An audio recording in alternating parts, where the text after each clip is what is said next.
mas eu acredito que você compreendeu a necessidade da tua contribuição para a tua igreja, para a casa de Deus. Nós vamos nos reunir nesta terça-feira com o responsável pelo prédio, e Deus vai nos abençoar, eu tenho certeza. Graças a Deus a gente tem tido prudência nessa questão, mas é muito importante que você seja fiel e dê, claro, dentro da tua condição, dentro da tua possibilidade, a contribuição que vai abençoar esse trabalho. Amém, queridos? Eu queria falar hoje trazer uma palavra para a igreja, que eu creio que é muito importante para nós, como filhos de Deus, como homens de Deus, como mulheres de Deus, como gente que crê. E eu acredito que a Bíblia às vezes nos diz coisas que nós temos um pouco de dificuldade de entender.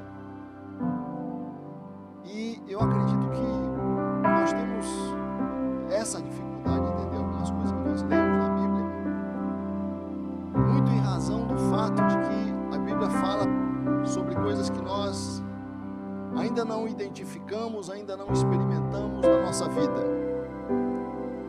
Quando nós lemos o livro de Jó, por exemplo, imagine uma pessoa, um recém-convertido, lendo o livro de Jó, que fala de dor, de sofrimento, questiona a justiça de Deus. É muito difícil um novo convertido que está em lua de mel com Deus, feliz, achando que Deus responde, e responde, só que não a nossa maneira. Mas o novo convertido tem essa sensação muito forte, graças a Deus, da proximidade das coisas de Deus, e está em lua de mel com Deus. É muito difícil para alguém nessa situação. Eu me lembro, por exemplo, que meu irmão, quando se converteu, ele dizia assim: que crise? Por que as pessoas falam em crise? Não tem crise, eu não tenho crise, porque o novo convertido não tem crise. Ele está numa fase maravilhosa, tudo acontece.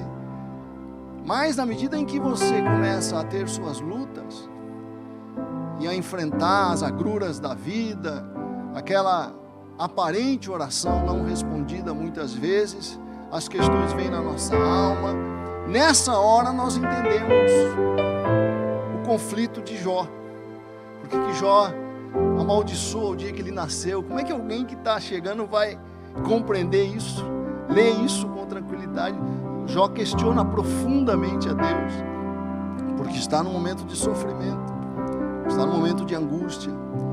E quando você passa por esses momentos de dificuldade, você lê Jó com outros olhos, porque agora você tem a vivência para te ajudar a compreender o texto.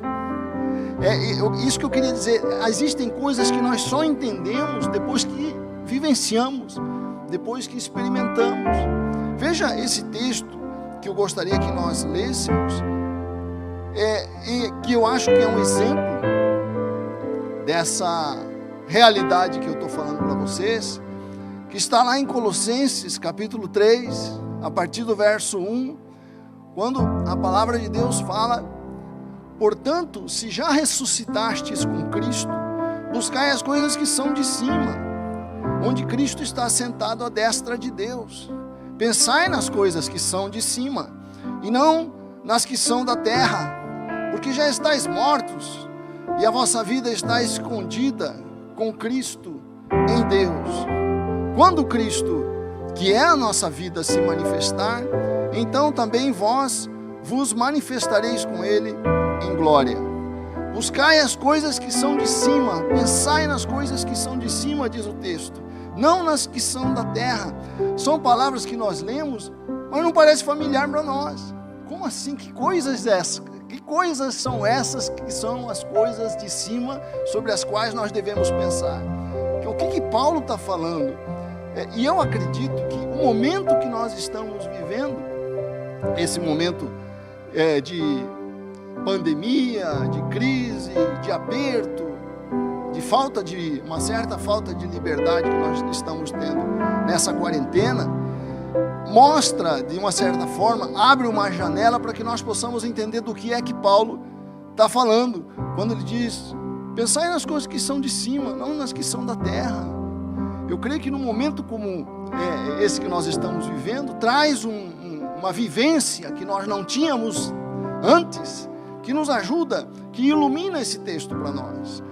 A primeira coisa que Paulo fala aqui, que eu acredito que nós podemos compreender bem neste tempo, é que nós estamos presos demais à terra, né? Por isso que Paulo fala: não se prenda demais às coisas da terra, pense nas coisas que são de cima e não nas coisas que são da terra.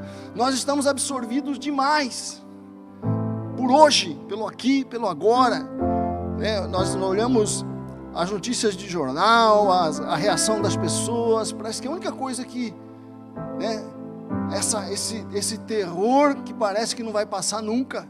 Nós sabemos que vai passar, mas temos a impressão que não vai passar nunca.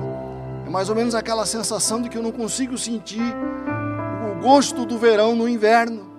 Parece que isso aqui vai durar para sempre. Nós estamos tão absorvidos com os problemas de hoje, com as coisas de hoje, com as crises de agora, que não conseguimos olhar com bons olhos para o futuro, com esperança.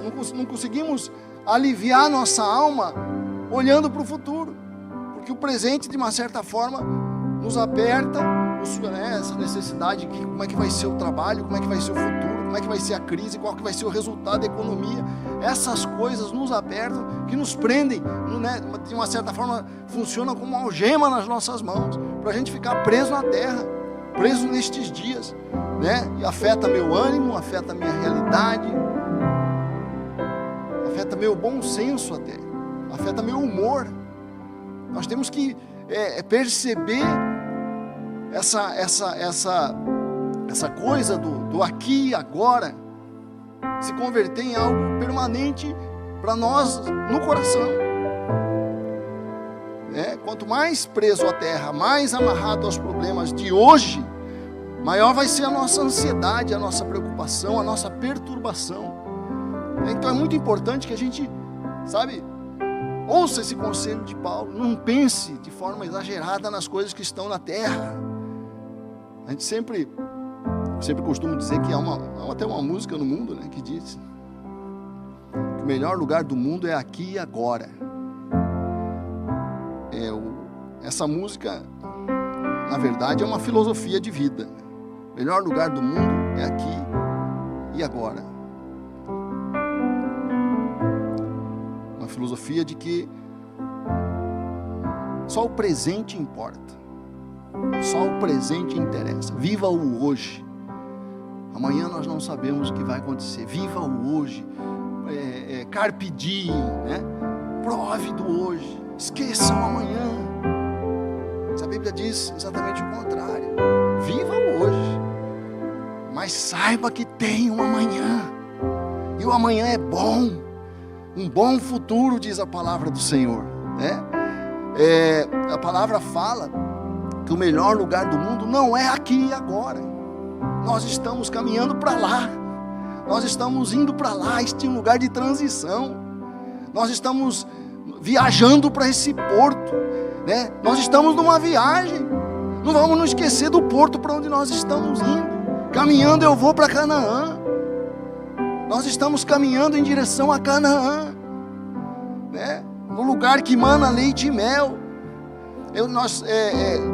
Não é fácil enfrentar o que nós estamos enfrentando. Não estou dizendo para a gente se alienar, esquecer completamente das coisas da terra. Não é isso que Paulo está falando, não é isso que a Bíblia diz. É muito importante a gente fazer esse alerta. Quando Paulo diz, não pense nas coisas que são da terra, ele não está dizendo assim, olha, viva só com a cabeça no céu. Não é isso que o apóstolo está nos ensinando aqui.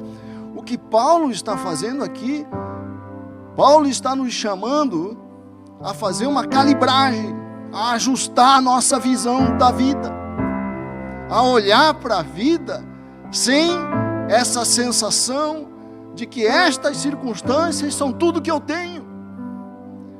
Este dia, este presente, este momento é tudo que eu tenho. Não é verdade. existe uma mina de ouro à nossa frente, um tesouro aberto, que é o amanhã. Nós temos que ter, sabe, essa consciência viva na alma, para que eu, sabe, não fique completamente absorvido pelas preocupações de hoje. As preocupações de hoje precisam do equilíbrio da esperança de amanhã. Como é que estão as suas preocupações? O que você está valorizando? Esses dias eu recebi uma postagem de um jurista que faleceu recentemente, leucemia. O nome dele é Luiz Flávio Gomes. No meio jurídico ele é muito conhecido, tem cursos, tinha cursos muito importantes aí para as pessoas que fazem concurso. Era deputado federal até. E ele aparece na postagem já um pouco debilitado pela doença, sem cabelo, você percebe que ele está doente, fazendo um tratamento. E ele diz assim, é uma postagem muito interessante. Ele fala assim: não espere uma leucemia para você dar importância para as coisas boas da vida. Não espere uma leucemia para você perceber o que é essencial. Eu queria te dar 2 conselhos. Ele falou, um é esse. Não, sabe, você não precisa de uma leucemia para você ver o que é importante. E uma segunda coisa ele falou, eu achei interessante, ele disse, faça uma playlist. Eu nunca fiz uma playlist. Para ele era muito importante. Para ele estava sendo uma descoberta, uma coisa que ele gostava de música, mas a vida corrida que ele levava, o aperto das circunstâncias, a necessidade de ganhar, a necessidade de fazer coisas, não dava tempo de fazer uma playlist. Aí ele mostrou a playlist dele, uma playlist como essa aqui, que você pode ver. Aí ele tocou uma música, você possa ouvir uma música bonita como essa que eu adoro. Ele partiu, mas acordou antes de partir, né? Não fique tão consumido. O que é esse exemplo?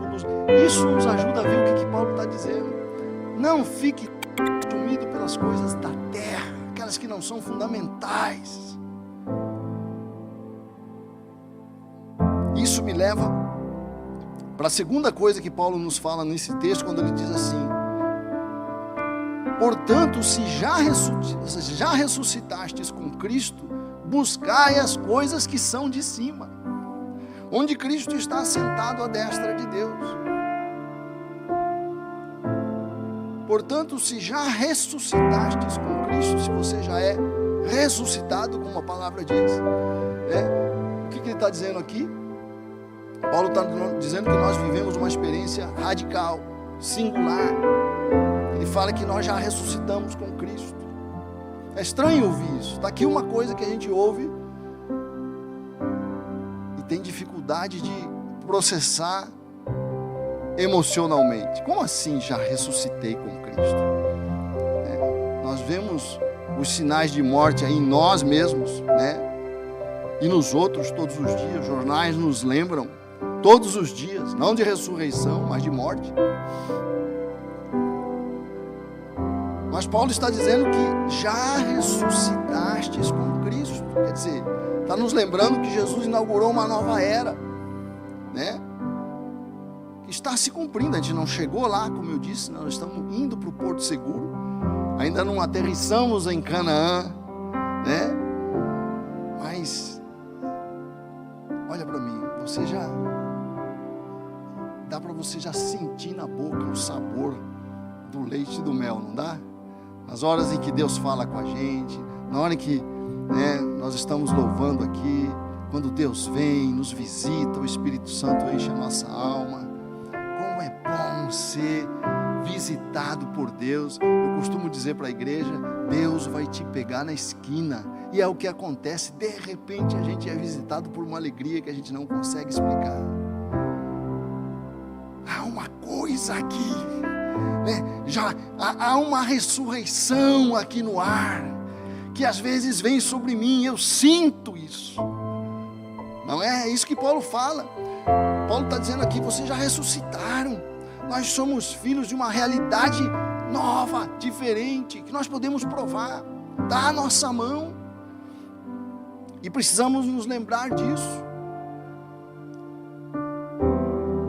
É interessante que Paulo fala isso para os colossenses. Os colossenses já eram crentes, né? Ele está pregando para convertido aqui. Vocês já ressuscitaram com Cristo. Por que será que Paulo está fazendo isso? É que Paulo está dizendo assim, vocês precisam ser coerentes com aquilo que vocês dizem que creem. Se vocês dizem que vocês já ressuscitaram, se vocês dizem que vocês são crentes, se vocês dizem que são filhos de Deus, acordem. Valorizem o que é de Deus, as coisas de cima, as coisas do céu.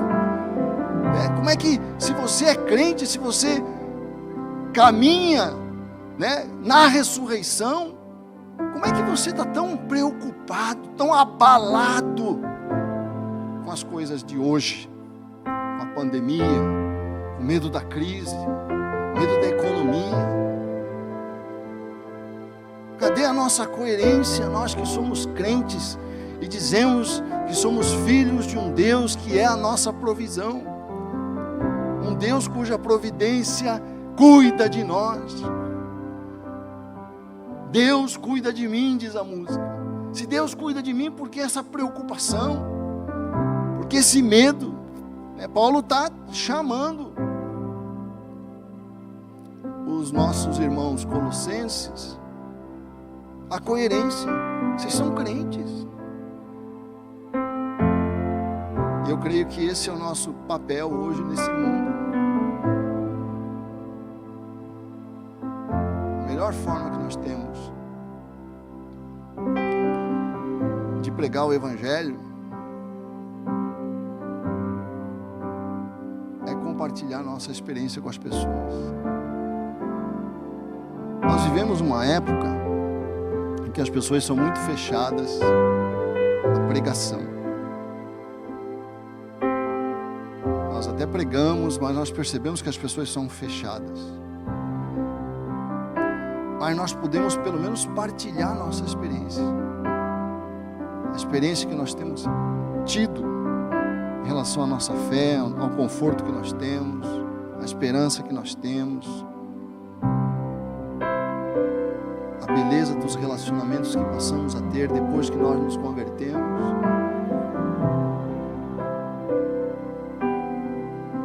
Esse partilhar pode fazer sentido para as pessoas que estão aí no mundo, sem fé, sem Deus.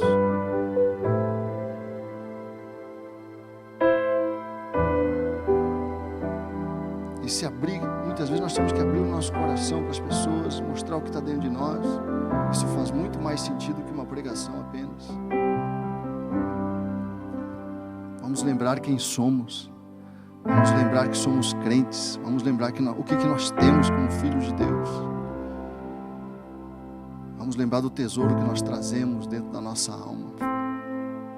E compartilhar isso com as pessoas. O mundo está precisando. Esse é um momento de temor, de insegurança.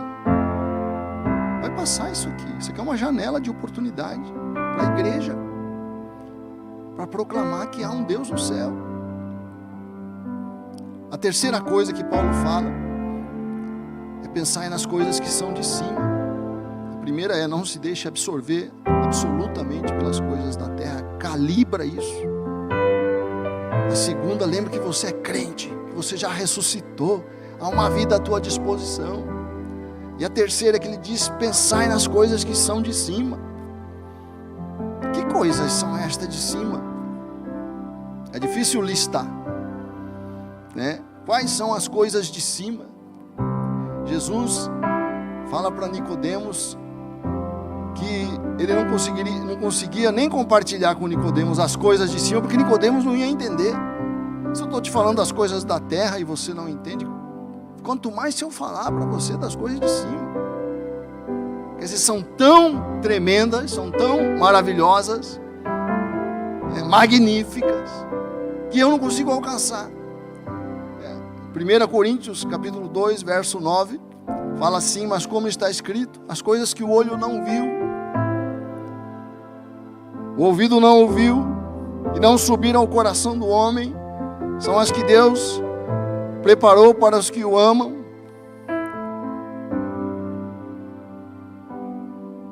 Ninguém viu, ninguém nunca ouviu, ninguém nunca compreendeu o que é. Quer dizer, nós não conseguimos nem imaginar. E olha que nossa imaginação é fértil. É bom demais, diz Paulo. As coisas de cima são boas demais. O melhor lugar do mundo são os campos do Senhor, as colinas do nosso Deus, as praias do Senhor. Há um lugar maravilhoso ali, que eu já posso sentir na minha alma, quando eu entro em contato com Deus. Eu já posso visitar, ainda que como turista por enquanto. Mas eu já posso, de uma certa forma, sentir o cheiro das coisas de cima. Mas há duas coisas que certamente são de cima e que nós podemos provar completamente hoje. E eu queria falar rapidamente, Nós podemos provar hoje, pensar hoje, praticar hoje, trazer para a prática as coisas de cima. A primeira coisa é essa relação, essa beleza da presença do nosso Deus em nossas vidas. Trazer Deus para dentro de nós, para dentro das nossas vidas. Pensar nas coisas de cima é praticar o Shema, que o ponto em que nós estamos em absoluta consonância, harmonia com a cultura judaica. O Shema lá no Deuteronômio 6 diz assim: ouve Israel, o Senhor nosso Deus é o único Senhor. Amarás, pois, o Senhor teu Deus de todo o teu coração, de toda a tua alma, de todas as tuas forças. Está aqui uma coisa que é de cima: a tua relação com Deus, a tua vivência pessoal na devoção, dia a dia com teu Deus. Isso é uma coisa absolutamente de cima. E é interessante que o texto fala, quer dizer que essa relação de amor com Deus, essa relação de amizade com Deus, de comunhão, é de todo o coração, é de toda a alma, é de todas as forças. É impressionante que o texto diga todas as tuas forças. Quer dizer, é algo profundo, não é algo superficial. Na simbologia dos sacrifícios em Israel, é interessante que quando o ofertante, naquela cultura antiga, na cultura judaica, o ofertante levava o cordeiro para o sacrifício, e o ofertante chegava com o cordeiro diante do sacerdote, e antes de sacrificar, antes de imolar o cordeiro, colocava a mão na cabeça do animal. Veja só, colocava a mão na cabeça do animal. Esse ato de o ofertante colocar a mão na cabeça do animal simboliza a identificação do ofertante com o sacrifício. Eu sou este cordeiro. E o cordeiro ia para o sacrifício. Quer dizer, o cordeiro é meu substituto porque eu me identifico com ele. É a mesma simbologia em Jesus, Nós fomos sacrificados em Jesus, diz a Bíblia. E é esse o símbolo. O ofertante põe a mão sobre a cabeça do cordeiro, que vai para o altar do sacrifício. E é interessante que as entranhas do cordeiro eram queimadas no altar. O cordeiro era totalmente queimado pelo fogo do sacrifício, do holocausto. Isso simboliza que a nossa fé, a nossa relação com Deus envolve as nossas entranhas. Não pode ser algo soft, não pode ser algo superficial, não, tem que eu tenho que estar inteiro nessa relação, profundamente. Não pode ser uma fé sem fervor, sem a minha alma, sem as minhas entranhas. Não seja fanático, as pessoas nos dizem, não é verdade? não precisa tanto. Como se a única opção que existisse é você ser fanático ou você ser frio. Como se a religiosidade fria, a fria, gelada religiosidade apenas litúrgica fosse a única coisa que nós pudéssemos ter em relação ao fanatismo. Não, nós não somos fanáticos, mas nós somos fervorosos. Nosso Deus é o Deus da sarça ardente, a sarça que arde. Não pode ser uma coisa leve. A gente vivencia a nossa fé de toda a nossa alma, com todas as nossas forças. Como é que você vai ser frio diante do Deus que Isaías viu num alto e sublime trono, diz Isaías capítulo 6, cujo manto cobria o templo, os serafins? Isaías viu aquilo, caiu no chão, porque é demais. A glória de Deus é demais, né? Vestido de manto, vestido de luz como de um manto, diz o salmista. Quer dizer, é maravilhoso, querido. Então, traga Deus para a tua vida, busque ao Senhor com toda a sua alma, com toda a sua força, com toda a sua mente, diz Jesus, né? Nós vamos ler, quando Jesus fala desse tema, Jesus cita o Shema lá em Marcos 12, 28, 38 e diz assim, 28, 31, perdão, Mateus 12, 28 a 31, aproximou-se de Jesus um dos escribas que os tinha ouvido disputar e sabendo que lhes tinha respondido bem, perguntou-lhe, qual é o primeiro de todos os mandamentos? Qual é a coisa mais importante? O que há de mais importante? O escriba está perguntando para Jesus. Jesus responde, o primeiro de todos os mandamentos é, ouve Israel, o Senhor nosso Deus é o único Senhor. Amarás, pois, ao Senhor teu Deus de todo o teu coração, de toda a tua alma. E Jesus acrescenta aqui, de todo o teu entendimento, de todas as tuas forças. Este é o primeiro mandamento. E aqui ele entra a seguir a segunda coisa que eu acho que é de cima, e diz assim, e o segundo semelhante a este é, amarás o teu próximo como a ti mesmo.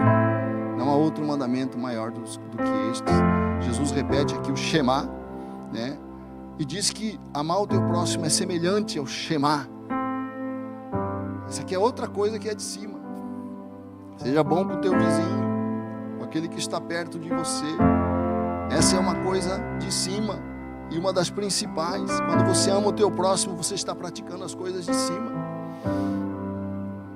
Porque vai ser assim na eternidade. Lá nós vamos viver desse jeito, além das praias, das ilhas, das cidades, das colinas de Deus. Nós vamos viver num lugar em que todo mundo é amigo. As pessoas vão ser amigas. Ninguém vai falar mal de ninguém. Ninguém vai conspirar contra ninguém. Ninguém vai querer o lugar de ninguém. Um país de amigos. Imagina isso? Não é bom pensar nisso? Uma coisa notável que a gente vivencia no interior, vivenciava pelo menos quando eu era criança, era essa abertura para o relacionamento que o homem simples do interior tem, para fazer amizade com uma facilidade incrível. Eu lembro que uma vez eu viajando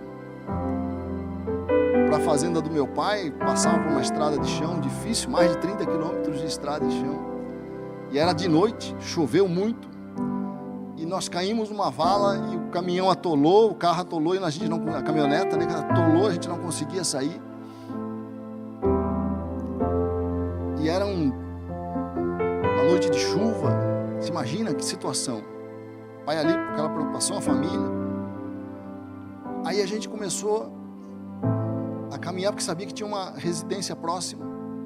Chegamos nessa casa, eles abriram a porta para nós de noite, nos receberam como reis, fizeram comida para nós, prepararam umas camas maravilhosas para nós. Eu fiquei olhando, eu era criança, e aquilo eu nunca mais esqueci. Ao nível de com com que alegria eles nos receberam no meio da noite.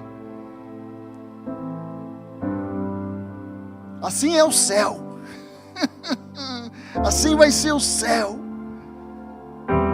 A gente vai ser recebido nas casas com grande alegria. Nós vamos nos relacionar como nunca nos relacionamos. Aquele prazer imenso de você sentar com um amigo e conversar e o tempo parece que acabou. Isso é o céu. Está aí uma coisa que é de cima. Traga o céu para dentro da sua casa. Traga o céu para a sua família. Seja generoso dentro de casa. Eu sempre digo, mas amar é difícil demais.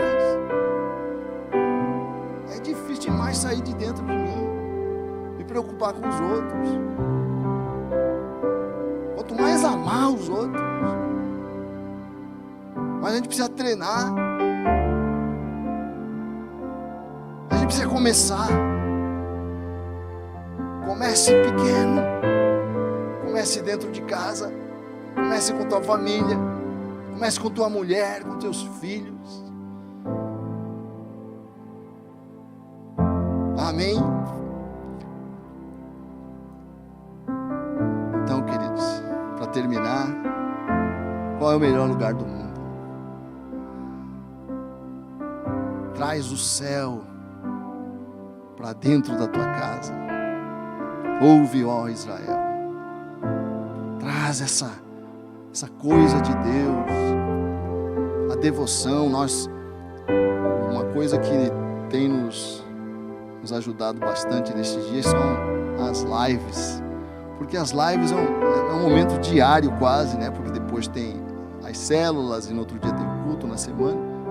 Nós temos um momento diário para pensar nas coisas de Deus, para pensar na nossa relação com Deus, Deus vivo, para entrar no mundo de Deus, trazer o céu para casa. Ouve, ó Israel, o Senhor é o nosso Deus, mas não é de qualquer jeito, é com todas as forças, é com toda a alma, com todo o entendimento. E ame teu próximo como a ti mesmo. Comece hoje, comece pequeno e comece em casa, em nome de Jesus. Amém? Feche teus olhos, vamos pedir para Deus falar conosco. Se você está em casa, eu pedi que se reunisse a tua família nesse momento. Vamos trazer o céu para dentro de casa. Vamos invocar o céu, esse lugar maravilhoso, a glória do nosso Deus, em nome de Jesus. Amém.